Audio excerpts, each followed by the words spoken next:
카인을 강의 중인데 오늘은 이제 아벨에 대해서 살핍니다. 아벨의 데스티니. 자, 아벨은 아담과 하와의 둘째 아들이자 또 카인의 동생으로 태어났습니다. 아벨의 그 이름 뜻이 호흡 혹은 또 허무 이런 뜻이 있습니다. 그런데 아벨은 가만히 살펴보면 이제 예배자의 데스티니를 이룬 첫 순교자였다, 이렇게 말할 수가 있어요. 이 창세기 사건으로 끝났다면은 하나님 나라에서 이제 어떻게 평가를 받는지 몰랐을 텐데 히브리서 11장 그 믿음장에서 아벨이 언급되면서 사실상 첫 순교자 반열에 섰다, 이렇게 우리가 볼 수가 있는 거죠. 아벨이 우리에게 가르쳐주고 있는 것이 뭘까? 첫 번째, 이제 하나님과의 관계를 트는 길에 대해서입니다. 창세기 4장 3절을 보면 거기에 이제 세월이 지난 후에 이제 카인과 아벨이 하나님께 제사를 드리게 됐다는 거예요. 근데 이제 세월이 지난 후라고 하는 이 부분이 이제 공동 번역에는 때가 되어라고 번역이 되어 있거든요. 때가 됨에 카인과 아벨이 하나님께 제사를 드리게 됐다는 거예요. 어떤 때가 되었을까? 어떤 때가 되었길래 그 형제가 제사를 드리기로 마음을 먹었을까? 틀림없이 하나님과 관계의 길을 터야 된다, 이런 생각을 했음에 틀림이 없습니다. 왜? 현실이 힘드니까.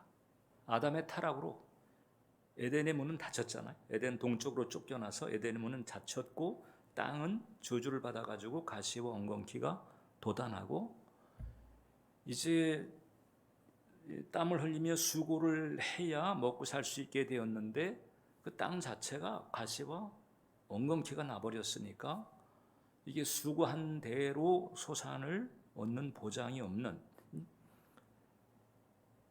태어나서 살게 됐는데 살다 보니까 그 삶의 환경이라고 하는 게 이게 이제 퍽퍽한 거예요. 그래서 이게 이 삶이라고 하는 게 이런 건가? 카인과 아벨은 이제 그럴 수밖에 없잖아요. 아담과 하와는 에덴의 기억이 있죠. 죄가 없었던 그때, 상함도 없고 해함도 없고 부족함도 없었던 그런 시절에 대한 기억이 있어서 이제 비교치가 되잖아요. 그런데 카인과 아벨은 이미 이제 에덴의 동쪽에서 태어났어요. 그러니까 타락으로 말미암은 저주 아래 태어난 거죠. 그래서 이 고달픈 인생을 살아가다 보니까 이렇게 삶이라고 하는 게 이런 건가? 이렇게 고개를 갸우뚱하는데 아담과 하와, 이제 엄마 아빠가 원래 아니었다라는 거지. 네? 이런 게 아니었다고요? 어땠는데요? 그러니까 아담과 하와가 죄가 없던 시절, 그 에덴에서 거하던 그 시절 얘기를 하는데 그때 하나님과 동산나무 숲 사이를 거닐며 대화하며 교제하며 그때는 뭐 부족한 게 없었단다. 그래서 이제 하나님에 대해서 알게 되고, 이 엄마 아빠가 하나님의 말씀을 어기고 불순종의 길을 걸어가면서 이런 일이 생겼다. 자, 그러면 이게 이제 회복이 되려면 어떻게 되나? 창조주 하나님과의 화해가 필요하다. 자, 여러분들 같으면 부모로부터 그런 얘기 들었을 때 어떤 생각이 들겠어요? 하나님에 대한 그리움도 생기고 하나님에 대한 궁금증도 생기고, 근데 그 하나님과의 관계가 틀어지면서 이 모든 수고가 닥쳐왔다는 이야기를 이제 들으면서 이제 그 하나님과의 관계라고 하는 부분을 생각할 수가 없는 거예요. 왜냐하면 그분이 창조주시니까. 그래서 그 하나님과의 회복을 깊이 그리고 진지하게 생각을 하게 되었을 그때라고 보면 되는 거지. 그러니까 이게 이제 어렸을 때는 아니었을 거예요. 뭐 이제 철 모르고 그렇게 자라다가 이제 어느 정도 이제 철이 들어서 사리 분별이 될 때쯤 돼가지고 이제 부모하고 얘기를 나누다 보니까 그 부모님은 늘 보면은 그냥 늘 후회하고 있는 거야. 그리고 간혹 보면은 그냥 엄마 아빠 사이에 투닥투닥 싸우는 거예요. 당신 때문이었어. 당신이 말려서 했어요. 아무튼 그래가지고 이제 알게 됐는데 어떻든 창조주 하나님과의 관계가 회복이 되는 것, 이게 참 중요하구나.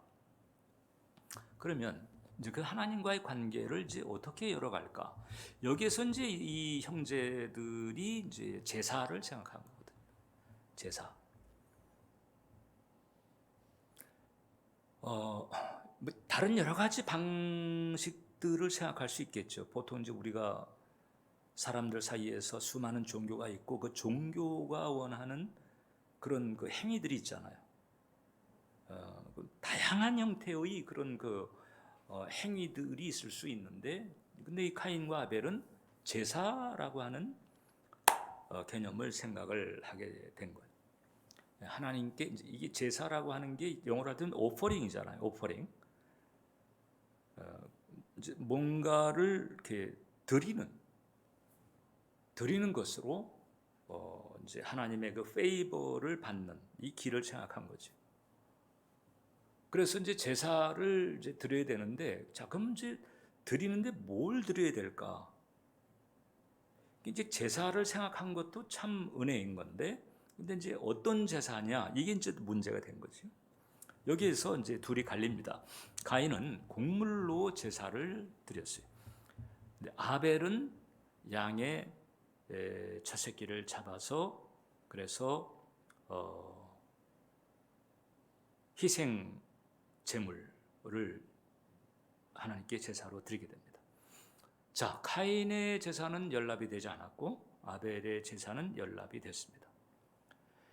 그러니까 이 연락됐는가 안 됐는가를 어떻게 알았는지는 알 수 없지만 중요한 것은 이제 카인이 분별할 정도였던 거죠. 명백하게 카인이 동생 거는 받았는데 내 거는 안 받으셨네. 이제 이렇게 카인이 분별할 정도의 어떤 표식이 있었다. 이렇게 이제 볼 수 있는 거죠. 중요한 것은 아벨의 제사는 연락했다는 거죠. 그래서 뭔가 이제 이 하나님과의 사이에 이 길을 어떻게 트는가에 대한 아주 중요한 그런 힌트가 제공이 됐다고 할 수가 있어요. 그런데 두 번째, 이제 그럼 아벨은 어떻게 연락될 만한 제사를 드리게 되었을까? 가죽옷에서 아벨이 힌트를 얻었을 가능성이 많다. 지금 이제 성경에는 없기 때문에 이건 이제 추정할 수밖에 없는데, 그러니까 아담과 하바가 이제 에덴에서 쫓겨나기까지 있었던 일들에 대해서 이제 머리 큰 자식들에게 얘기를 했을 가능성을 배제할 수가 없죠. 거의 이건 누가 부모래도 이제 그런 얘기들을 했을 것입니다. 그리고 사실 얘기거리가 또 그거밖에 없잖아요, 지금. 그때. 근데 이제 창세기 3장 21절로 보면 여호와 하나님이 아담과 그의 아내를 위하여 가죽옷을 지어 입혔다. 그러니까 이제 죄를 짓고 나무 숲속 사이에 이제 들어가 있었단 말입니다. 수치심을 느낀 거죠. 두려움과 수치심이 닥쳐왔어요. 그러니까 두려움과 수치심이라고 하는 감정은 이 죄와 아주 밀접한 연관이 있다는 거죠. 그래서 이 두려움과 수치심이 셀수록 강할수록 문제다라고 합니다. 이제 그런 부분은 그래서 우리가 회개와 토설을 통해서 정리를 해야 되는데, 어떻든 이제 수치심을 느끼고 이제 그 동산 나무 가운데 있었을 때에 그때 하나님께서 이제 그들을 위하여 가죽옷을 지어 입히셨다. 그러니까 이제 이 수치심이 없던 시절로 이제 돌아갈 수는 없게 된 거예요. 이미 이제 타락한 상태가 되어서. 그래서 이제 수치심을 가리는 무언가가 이제 필요했다고 보신 것이고, 그래서 이제 가죽옷을 지어 입혔다. 가죽옷을 지어 입혔다. 수치를 가리기 위해서인데, 근데 그것을 위해서 짐승이 피를 흘려야 됐던 거잖아요. 그래서 이래서 가죽옷 말고 다른 것들로 대체할 수도 있는 거죠. 뭐 커다란 그 무슨 뭐 호박 이파리라든가 아니면 무슨 뭐 야자수 뭐 그런 이파리 가지고 뭐 이렇게 가릴 수도 있고, 뭐 흔히 이제 저 몬시 부족들 우리 지내면서 이렇게 몸을 가리는 이런 식의 그런 그 가리개를 할 수도 있었겠지만, 하나님의 초이스는 뭐는고하니 이제 짐승의 피를 흘려서 그 가죽옷으로 이제 수치를 가리게 했다는 거죠. 이게 하나님이 하신 일이에요. 자, 그러니까 이제 아담과 하와가 이제 그 일을 전했을 가능성이 있는 거죠. 하나님은 짐승을 희생시켜서 그 가죽으로 수치를 가리워 주셨네. 여러분, 우리 사람은 그래서 이제 의의 옷이 필요한 존재다. 갈라디아서 3장을 보면 가장 이상적인 의의 옷이 바로 뭔가 하니 그리스도의 옷입니다. 누구든지 그리스도와 합하기 위해 세례를 받은 자는 그리스도로 옷 입었느니라. 그리스도로 옷 입는 이런 은혜가 우리에겐 필요하다라고 하는 거죠. 이게 바로 하나님의 아이디어인 거예요. 하나님의 아이디어. 근데 아벨이 이제 이에 대해서 뭔가 통찰을 얻었거나 아니면 계시적인 감화를 받았거나, 근데 이제 계시적인 감화 레벨의 은총을 받은 것으로 볼 수밖에 없는 게 히브리서 11장이 이제 그것을 암시를 해주는 거예요. 믿음으로 아벨은 가인보다 더 나은 제사를 하나님께 드렸다. 자, 여러분, 이 성경에서 믿음이라고 할 때에는 어떤 사실에 대한 나의 동의, 특히 이제 보이지 않는 어떤 사실에 대한 나의 동의, 이게 이제 믿음인데, 성경에서 믿음이라고 할 때는 하나님과의 관계를 전제로 한 거예요. 하나님과의 관계를 전제로. 그러니까 하나님과의 관계에 관한 어떤 감화를 받았다고 밖에 볼 수가 없어요. 믿음으로 아벨은 가인보다 더 나은 제사를 하나님께 드림으로 의로운 자라 하시는 증거를 얻었다. 의롭다 함을 인정받았다는 거잖아요. 그러니까 이 성경에서 이제 의라고 말할 수 있는 상태, 즉 사람이 하나님께로부터 의롭다 인정함을 받는 상태는 거기는 어김없이 이 필수적인 조건 하나가 따릅니다. 그게 바로 뭔가 하니 대속이라고 하는 대속. 왜냐하면 인간은 스스로 뭐 의롭게 될 수가 없어요. 그러니까 그 의롭지 못한 부분에 대해서 책임을 지게 되면 이제 그게 끝장인 거잖아요. 죄의 삭은 사망이라. 그러니까 이게 뭐 사망으로 끝장나면 이제 완전히 그건 뭐 끝나버린 것이고, 어떻게 스스로 그 죄와 그 죄로 말미암은 수치를 벗어버릴 수 없는 존재인데, 근데 그런 존재가 하나님께로부터 의롭다 인정을 받으려면 그럼 이제 죄의 문제가 처리가 되는 그런 대속의 과정이 필수적이다라고 하는 거죠. 그럼 이제 아브라함이 믿음을 가졌다는 것인데, 그리고 아브라함이 가진 그 믿음 때문에 하나님이 그를 의롭게 여겼다는 것인 거죠. 그러니까 아벨이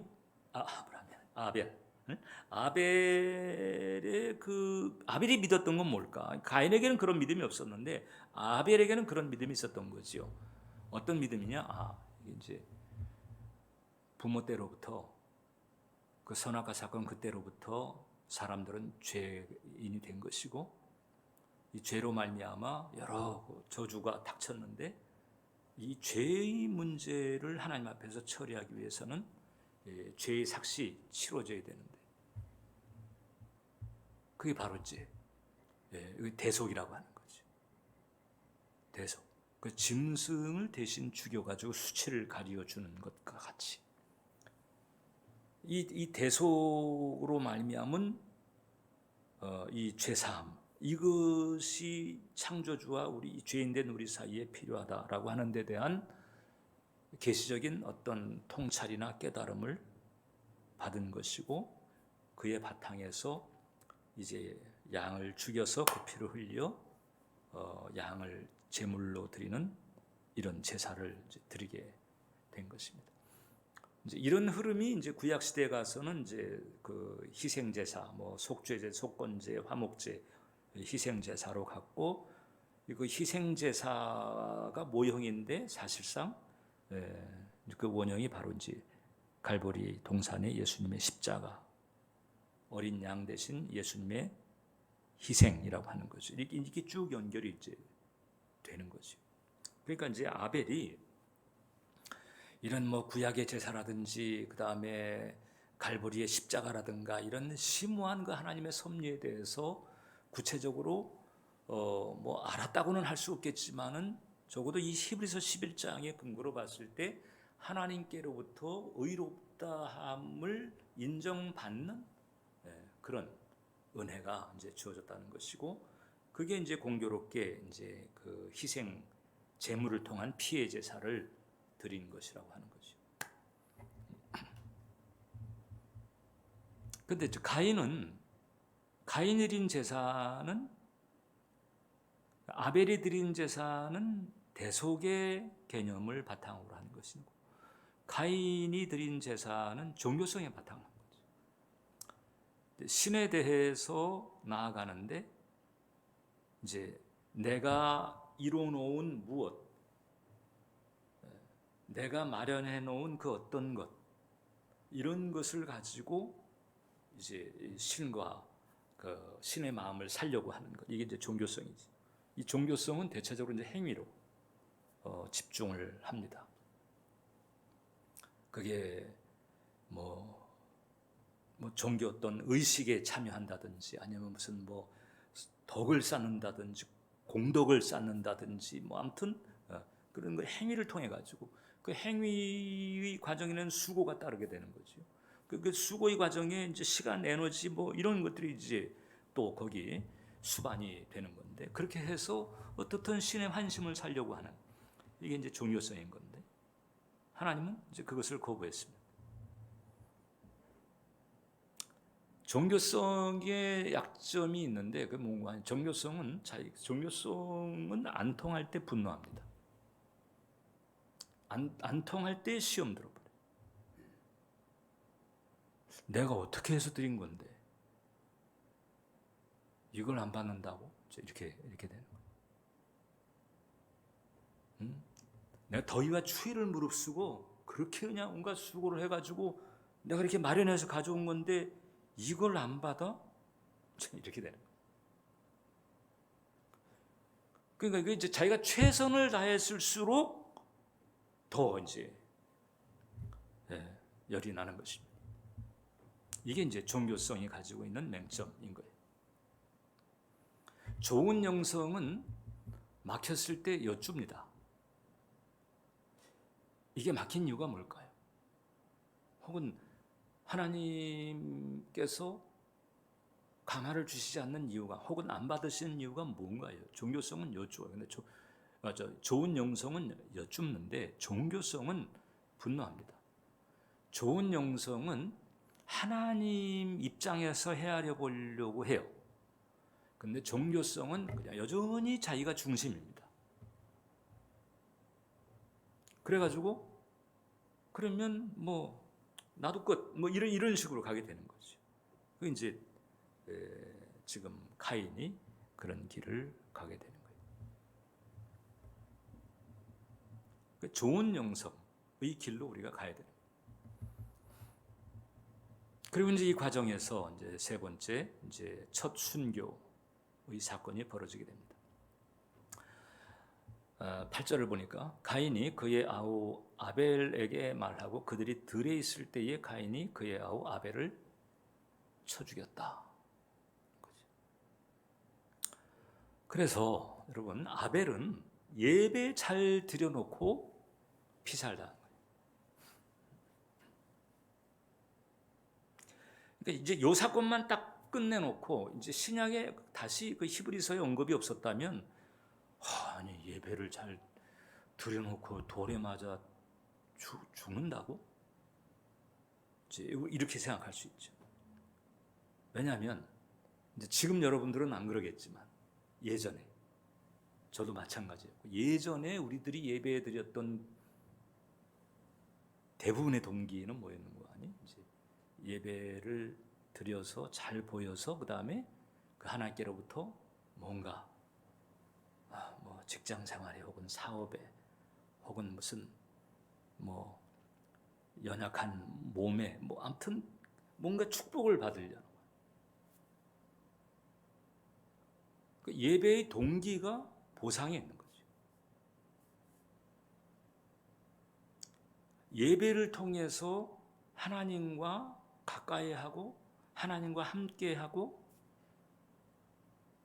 하나님의 하나님됨을 이렇게 인정해드리고 이것보다도 예배를 드려서 그 다음에 거기에 따르는 어떤 그 보상을 염두에 두고 예배 열심인 그런 경우가 사실 사실 거의 모두 대부분 그런 과정은 거친다고 봐야 되잖아요. 이미 여러분들은 이제 그런 과정을 다 거쳤겠지만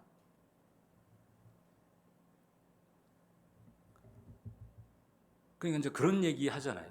예배가 살면 이제 가정도 살고 뭐 생활도 살고 이것도 살고 저것도 살고 그래서 예배가 살아야 되는 이유가 뭐냐? 우리의 그 어떤 환경이 삶의 조건들이 이렇게 살아나기 위한 어떤 그런 출발점이 되는 거죠. 그러니까 그런 부대 효과가 있는 것이 사실입니다. 그러니까 그런 부대 효과 때문에 예배드리는 건 아니거든요. 그러니까 아벨이 우리에게 말해주는 게 바로 그거예요. 예배드림 자체가 소중한 거다. 예배드림 자체가 소중한 거다. 그러니까 그 예배 잘 드려놓고 돌에 맞아 죽었는데 알고 보니까 그게 허망했던 것이 아니고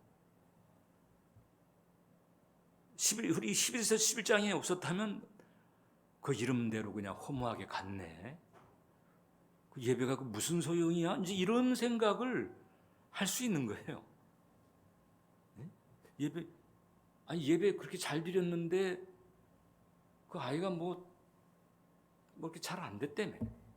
뭐 사업이 막 계속 그냥 막 곤두박질을 친다며. 아니 그 주일에 교회 잘 다니면서 예배 잘 드렸다면서 그 왜 그래? 이렇게 이런 케이스하고 비슷한 거지 아벨. 아니 예배 드리려고 그렇게 험하게 가면 도대체 예배가 무슨 소용이야? 교회 다니는 게 무슨 소용이야? 이런 생각이 이제 위험한 거죠. 대단히 위험한. 아벨은 이제 그렇게 가면 안 된다는 거. 그런 생각의 길로 가면 안 된다는 거. 그냥 예배드림 자체가 귀한 거다. 하나님을 알고 하나님을 섬기고 하나님을 인정하고 하나님을 모시고 하나님께 영광 드리고 피조물로서 예배 잘 드림만 해도 이것은 충분히 존재 가치를 한 것이다. 아벨이 가르쳐주는 게 바로 그건 거죠. 그래서 참된 예배는 그 자체가 보상인 거예요.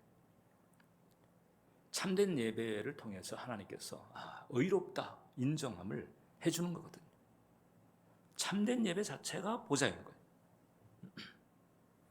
그래서 사실상 아담 시대 때서부터 하나님께서는 예배의 참된 의미, 그 예배의 소중함을 가르쳐 주셨다. 이렇게 볼 수가 있는 거죠. 그래서 여러분들도 이제 교회를 다니며 예배를 드리고, 사실상 이제 교회를 다니면서 교회 생활 가운데 가장 핵심이 예배인 거잖아요. 뭐 기도회를 할 수도 있고 또 뭐 여러 가지 봉사도 할 수 있고 그러지만 가장 중요한 것은 예배인 거죠. 예배인 거죠. 그래서 이제 교회를 다니며 예배를 드릴 때 혹시 여러분들 생각에 뭐 여러 가지 이 어떤 잡다한 인생사로 말미암아 은연중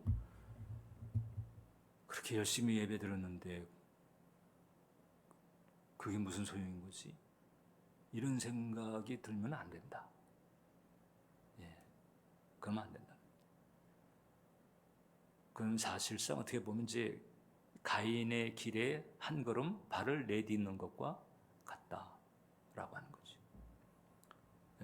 예배가 무슨 소용이 있나?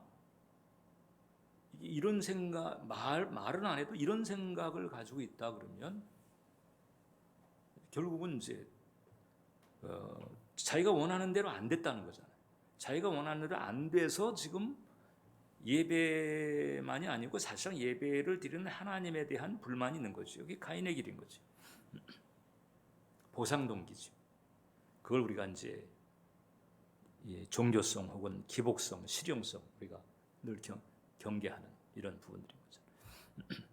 C.S. 루이스가 그런 얘기했습니다. 우리는 자유로워지려고 태어난 것이 아니라 예배하려고 태어났다. 이게 피조물의 이 본래 소명인 거거든요. 이 유대인들은 사실 우리에 비해서 반쪽 성경을 가지고 있잖아요. 우리 지금은 구약, 그네들은 토라라고 하는데 그 반쪽 성경을 가지고 매주 이제 토요일 안식일이죠. 모여가지고 이제 회당에서 예배를 드립니다. 그때 이제 그 회당 예배의 특징이 있는데 첫 번째는 이제 가족 모두 드려요. 회당에서 가족 모두가 한꺼번에 그 전세대 통합 예배라고 볼 수 있죠. 그래가지고 토라와 기도를 중심으로 2시간 이상 드려요.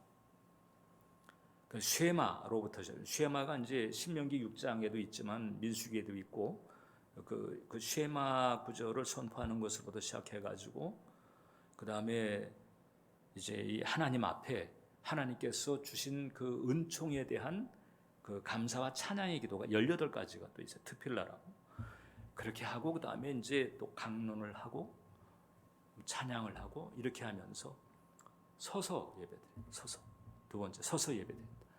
그걸 이제 서서 예배드린다. 그걸 아미다라고 해서 서서.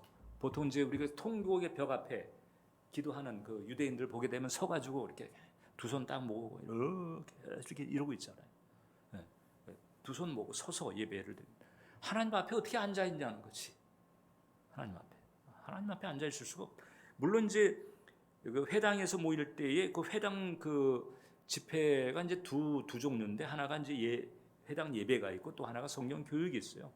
성경 교육이라고 할 때 이제 그 소위 그 하브르타 그 무드인데 그때는 이제 앉아가지고 그냥 막 치열하게 서로 그 디베이트 강론을 하죠. 근데 예배 드릴 때는 서서 하나님이라고 하는 단어도 안 쓰잖아요. 그냥 아도나이 이걸로 대신 하나님이라고 하는 단어를 대신 이렇게 하면서 그렇게 예배를 드리거든요. 근데 우리는 이 더블판 성경을 가지고 있고 성령의 은혜를 받고 있는데도 참 우리 개신교 예배는 참 어떻게 보면 참 편안하다. 편안하다. 너무 편안해가지고 그래서 진지함마저 훼손되는 경우가 이제 없지가 않은데 참 우리가 이제 그 예배의 그 태도나 이런 부분에서도 이제 우리가 좀 이제 도전을 받을 필요가 있는 거죠. 그래서 이 아벨은 우리로 하여금 참된 예배는 그 자체가 보상이다. 그 자체가 축복이고 그 자체가 보상이다. 참된 예배를 드린다는 것 자체가 너무 소중한 데스티니라고 하는 거죠. 내 데스티니가 뭔가 내가 뭘 해야 될지 잘 모르겠어요 하시는 분들이 적지가 않아요. 근데 그럼 주님께서 이렇게 성령을 통해서 이렇게 뭔가 딱 부러지게 가르쳐 주기 전까지는 참된 예배가 내 데스티니다 이렇게 알고 참된 예배자로 서면 되는 거예요. 참된 예배자로 주님을 섬기다가 성령께서 데스티니를 가르쳐 주시면 그 길에 또 헌신하면 되는데, 그것도 참된 예배자로서 참된 예배를 드리면서 데스티니를 이루어가는 거죠. 이렇게 가면 되는 거예요. 근데 참된 예배가 빠진 데스티니, 그건 아닌 거잖아요. 참된 예배가 바탕이 되지 않는 데스티니, 그것도 웃기는 거거든요. 그 참된 예배는 대단히 중요한 바탕이 돼.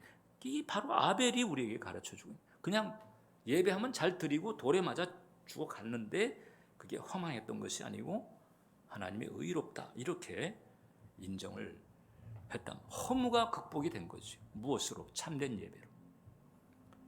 이 참된 예배로 허무가 극복이 될 수가 있다. 우리가 참된 예배를 드린다는 것은 뭔가 하니? 마치 여러분들이 예배 자리에 와서 이렇게 하는 것과 같죠. 하나님이 안 계시다면, 우리의 예배, 나의 예배를 받으시는 하나님이 안 계시다면 나는 정말 허무합니다. 내가 하는 것이 무슨 의미가 있겠습니까? 그런 나에게, 티끌만도 못한 나에게, 하나님 아니었으면 정말 허무하게 끝나버릴 나에게 이렇게 찾아오셔서 나를 건져주시고 나를 사랑하시고 너무나 감사합니다. 이런 마음으로 드리는 게 예배예요. 아벨이 우리에게 가르쳐준 것입니다. 그래서 사실 그 유대인의 회당 예배의 무드 특징이 감사와 찬양이 있다는 거예요. 감사와 찬양. 사실 많은 핍박을 받으면서 이 이스라엘 나라가 세워지기 전까지 근 2000년간 방랑 생활하면서 그래도 남자 10명이 있는 곳에는 회당을 지어가지고 예배를 드렸는데, 거기서 그렇게 그냥 천대받고 차별대우 받고 막 이렇게 하면서도 회당 예배 드릴 때는 감사와 찬양이 주조를 이루었다고 하는 거예요. 현실적으로 너무 삭막한 이런 그 현실에 부닥치면서도 모여서 예배드릴 때는 감사와 찬양이, 그리고 어떤 소망의 선포, 밝은 미래에 대한 선포, 하나님의 그 영광에 대한 선포, 이것이 주조가 되어가지고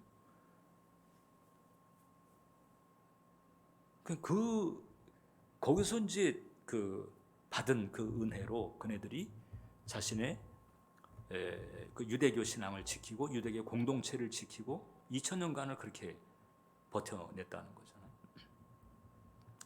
우리 개신교가, 우리 기독교가 이제 사실 이렇게 배워야 되고 도전받아야 되는 부분 중에 하나입니다. 아까 우리가 일부 기도 때 이제 우리가 바라봄을 가지고 방언통성 기도를 쭉 드렸는데, 오늘 제가 그 일부 기도 때 여러분들에게 권했던 그 핵심 문구하니, 나의 문제, 나의 절박한 문제가 있을 수 있잖아요. 그런 거가 있지만 그보다 먼저 구속의 주를 생각하고 믿음의 주를 생각하고, 그 다음에 그 주님께서 십자가에서 나를 위해서 이루신 일을 생각하며 감사하고 찬양하고, 그리고 그 십자가에서 이루신 일이 나에게 이게 덮여지고 적용되는 그런 모습을 바라보면 상사 하나님의 의가 내가 덮여지는 것. 그 다음에 좀 신체적으로 연약한 사람은 그 칠중복음 중에 치유의 축복이 있잖아요. 그 치유의 축복이 내 몸에 덮여서, 그래서 내 몸이 치료되는 그런 모습을 그 믿음으로 선제적으로 바라고, 그러니까 벌써 칠중복음에 대해 자체가 감사하고 그것에 대한 적용까지 바라보면서 완료형으로 감사하고, 나를 위해서 이루신 것만 가지고 감사하고 찬양하기에도 한 시간은 쭉 지나가요. 이런 데 대한 믿음의 시인과 믿음의 그 표시가 있고, 그 다음에 이제 내 문제를 다룰 때에 이 믿음의 바탕에서 믿음의 기도가 올려질 수 있는 것입니다. 감사와 찬양이라고 하는 것이 우리의 기도의 주조를 이루고, 그 다음에 예배의 주조를 이루는 이런 은혜가 필요합니다. 아벨은 우리에게 그것을 가르쳐 주었어요. 참된 예배자 되시기를 바랍니다. 기도하겠습니다. 살아계신 하나님, 참된 예배자가 되기를 원합니다. 참된 예배 그 자체로 정말 존귀한 보상이 됨을 알았습니다. 예배로 인한 그 어떤 것이 아니고 참된 예배 그 자체가 하나님 앞에 존귀한 축복임을 알았습니다. 참된 예배자가 되게 하시고 일상에서도 참된 예배자로 살아가는 우리 모두가 되게 해 주옵소서. 예수님 이름으로 기도합니다.